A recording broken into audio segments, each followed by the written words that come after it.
Hi there, everyone. Welcome in. Come on, get comfy, gather round. I have another story to tell you all. This one begins with a kitty pet, surprisingly, but her daughter does end up in ThunderClan. Let's begin. The rain fell in a slow, persistent drizzle, soaking through the cardboard box that barely sheltered the she-cat and her kit. Athena, once a well-fed kitty pet, now pressed her thin body around her daughter's, her golden fur matted and dull from the days of wandering the streets. Her belly, once round with new life, was now hollow. Only one kid had survived the hardship. A tiny she-kit, no bigger than a squirrel, laid curled up against her side, mewing softly in her sleep. Athena's ribs showed through her fur. Her paws trembled with weakness. Her two legs, who used to take care of her and pet her, feed her, they packed everything up and drove away in their monster, leaving Athena behind with nothing but an empty yard and a slow growing sadness as they never returned. She did her best, though, going house to house, meowing at doorsteps, pawing at windows, even risking the wrath of the occasional dog, but no one ever answered. No one wanted to stray, and especially not a pregnant one. Now only one of her kits remained, and Athena could feel a sickness pulling at her bones, deeper than hunger. She knew what was coming, and didn't think she would survive much longer, but her daughter had to. ThunderClan. She heard whispers of it from strays behind trash bins. They lived in a forest beyond the fence. It was a clan of cats not owned by two legs, but they would live together, fight together, and protect their own. They were her only hope. The journey had been long and painful. Every step made her joints scream, but finally she reached the edge of the forest. The scents were unfamiliar, strong, and earthy. She thought she could smell a bird, and then a squirrel, but knew she had to focus. She placed the tiny kid gently, near where she could smell a strong scent of cat, letting out a desperate, crackling yowl. "Please," she whispered into the darkness, to anyone who might hear. "Please find her. Let her live." She nuzzled her daughter once more, heart breaking, as the little one stirred and reached up for her blindly, her eyes not yet opened. Athena licked her head slowly, memorizing her scent and her warmth. A rustle came from one of the trees. Athena turned, eyes wide, using her last bit of strength to leap into a bush. Looking back, she noticed not just any cat, but a large, sleek cat with a powerful build. Her pelt a strange blend of bluish tans that almost shimmered in the light. Thankfully, the warrior's eyes locked on the kitten, but then locked on her. The stranger moved forward silently, picking up the tiny kit with great care. Athena held her breath, feeling a sigh of relief, but sorrow also crashing over her. Athena's heart ached, but for the first time in moons, there was a spark of hope. "Live well, little one," she whispered, before using her remaining strength to disappear into the shadows of the forest. Bluefur stood quietly as the kit's mother vanished into the forest, her form swallowed by the shadows and the rain. The scent she left behind was foreign, but she had smelt it once or twice. 2 legs. Not great, but it was mostly fear. She looked at the tiny kit and smiled.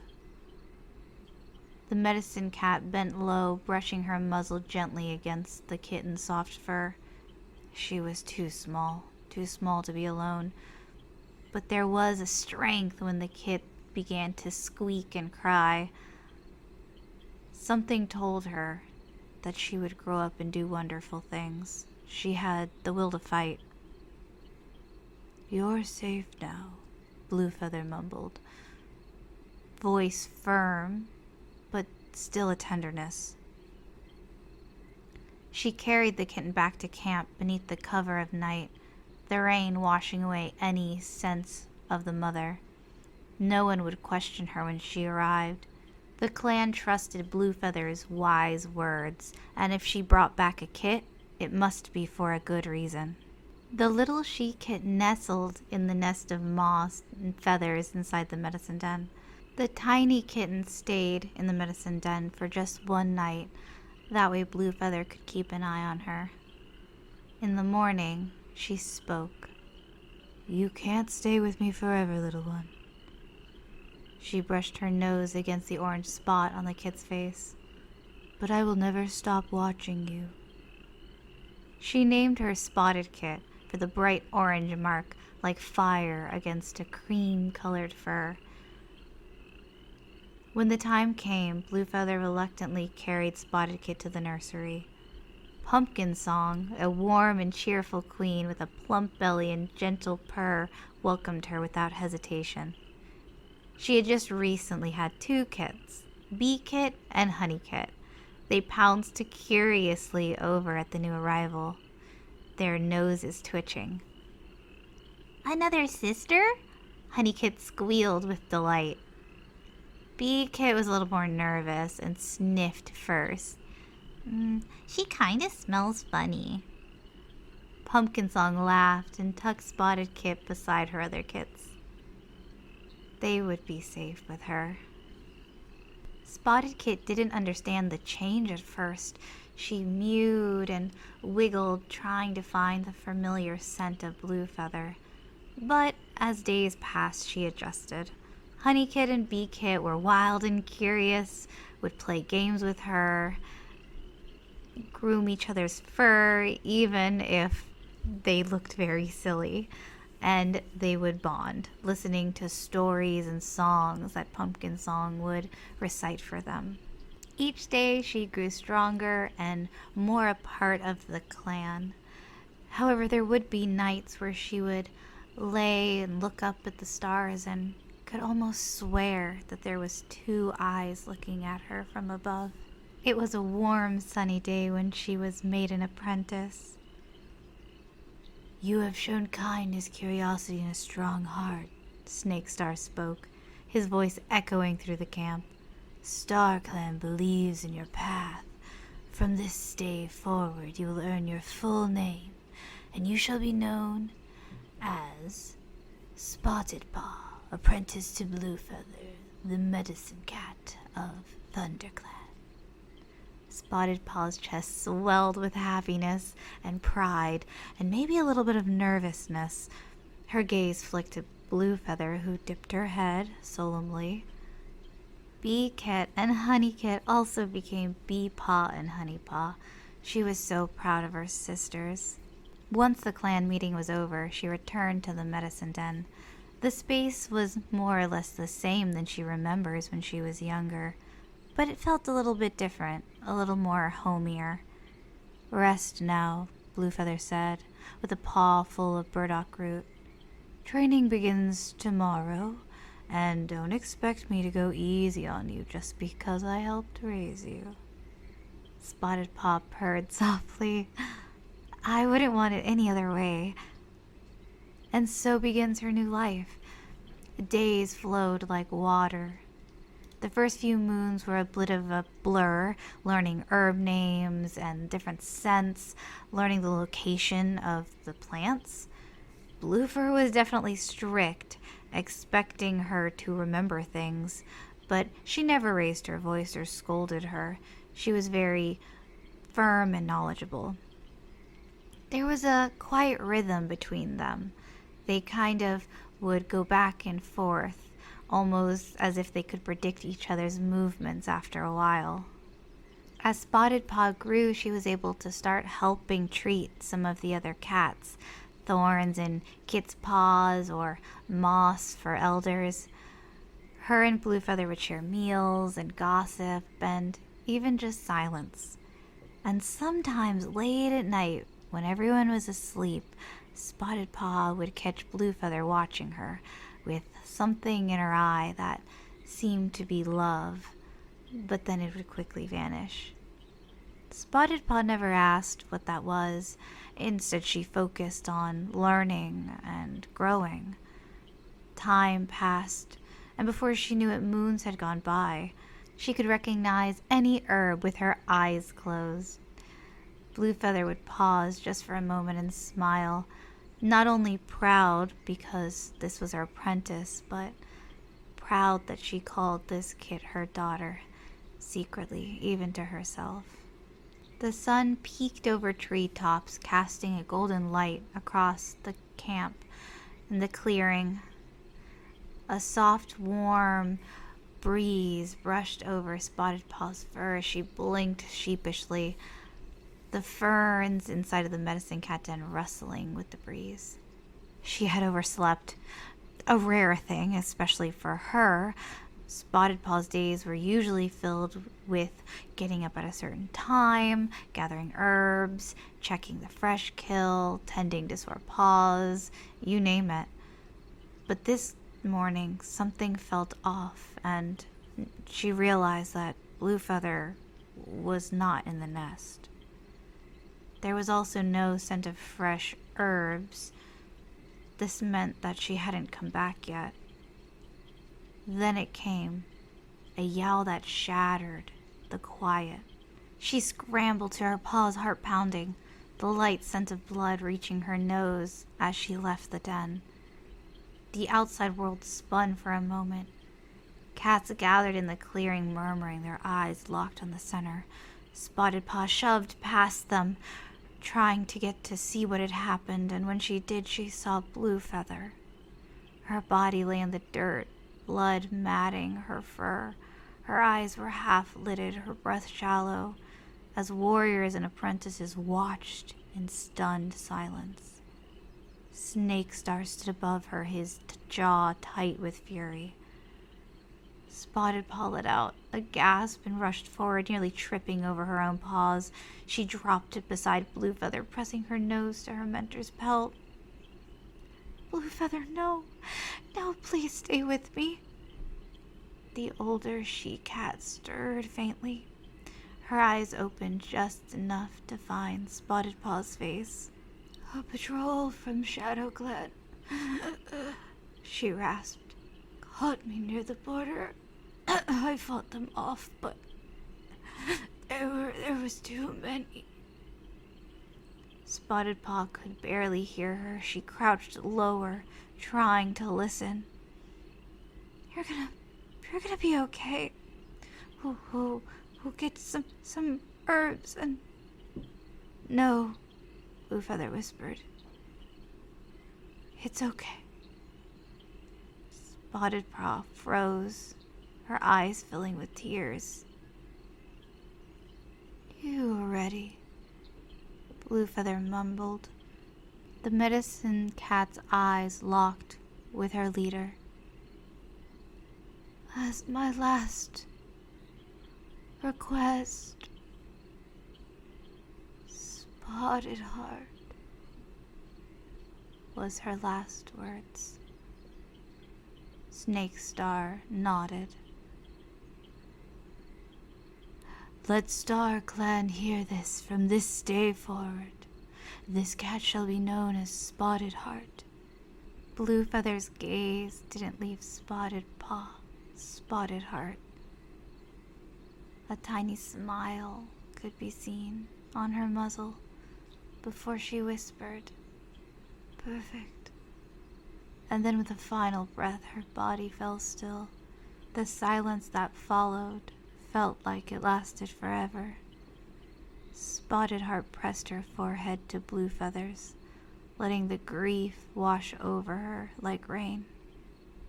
She tried not to cry, wanting to be strong for her clan, but the tears felt. She knew that things would never be the same. Her mentor was gone, and this meant she had to step up. A few moons had passed, and the grief didn't get any better, but she had work to do. One day, Spottedheart gently pressed her nose to Twigkit, sniffing. "She's fine," she said at last, flicking an ear. "A bit of a runny nose. Nothing some tansy and warmth won't fix." Honeyfur let out a breath of relief, wrapping her tail tight around her daughter. "Thanks, ThunderClan. I was starting to think that she had caught green cough." Twigkit gave a dramatic sneeze, "Choo!" and blinked up at Spottedheart, her eyes wide and watery.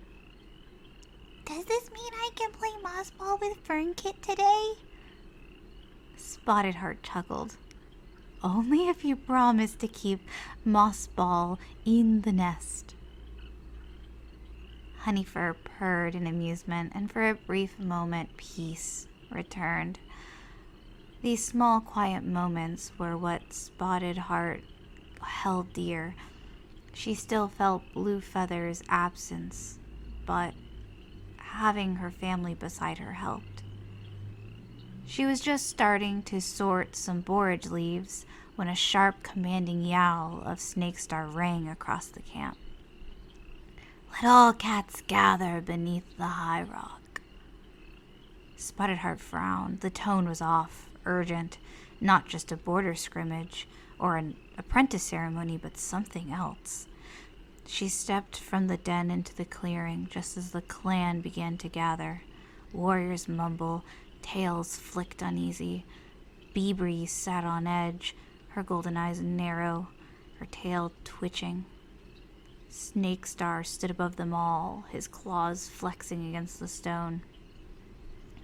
"ThunderClan," he began, his voice gravel thick with frustration. "RiverClan has come to us seeking aid. The river is poisoned, something wrong with the fish. They're starving, their cats are sick." A wave of muttering swept through the crowd. Starvation? Poisoned fish? Snakestar raised a tail. "They've asked to hunt on our land and stay with us until their waters are safe again. However, when I tried to say no, they threatened me. And He was interrupted. RiverClan suddenly entered. All the cats could turn and see them, but even smell them first. The fish stench rolling into the camp entrance. There were so many of them. Unfortunately, ThunderClan was very low on warriors, while RiverClan had previously been prospering. Crabstar, bulky and scarred, led the charge with his deputy Grass Whisker by his side. They moved as if the territory was already theirs. Warriors, queens, apprentices poured behind them, their fur slick with the river oil. Gasps and growls rolled across ThunderClan. Spottedheart's pelt bristled as Crabstar strolled right past their leader, leaping up beside him on the high rock, as if he almost belonged there. ThunderClan warriors recoiled, their shock quickly turning to anger, but Crabstar's deep, gravelly voice silenced them.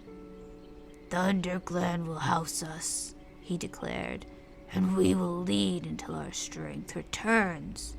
This is not a negotiation. Any cat who disagrees may find themselves outside the safety of this camp." The clearing went still.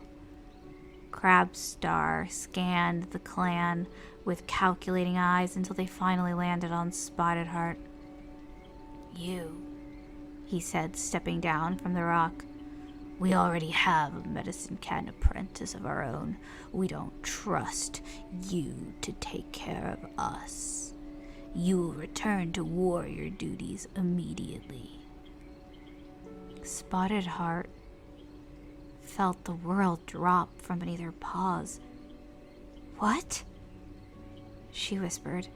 She turned to look at Snakestar, but the leader looked concerned, furious, his claws digging into the rock, but he said nothing.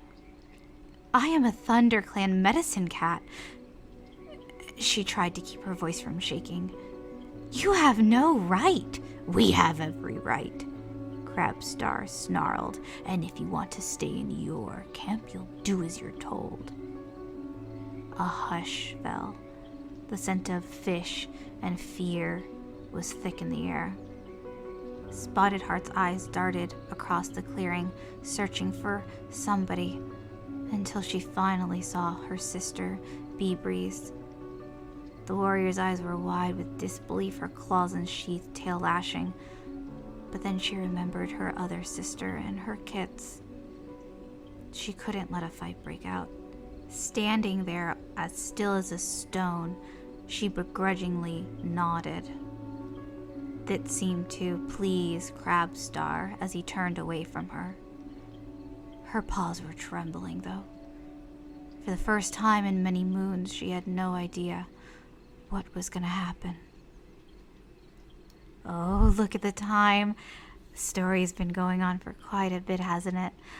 Let's take a little nap and we'll return to it soon. I promise. I know, but it's late and you guys need your sleep. Come back tomorrow for another story. Bye.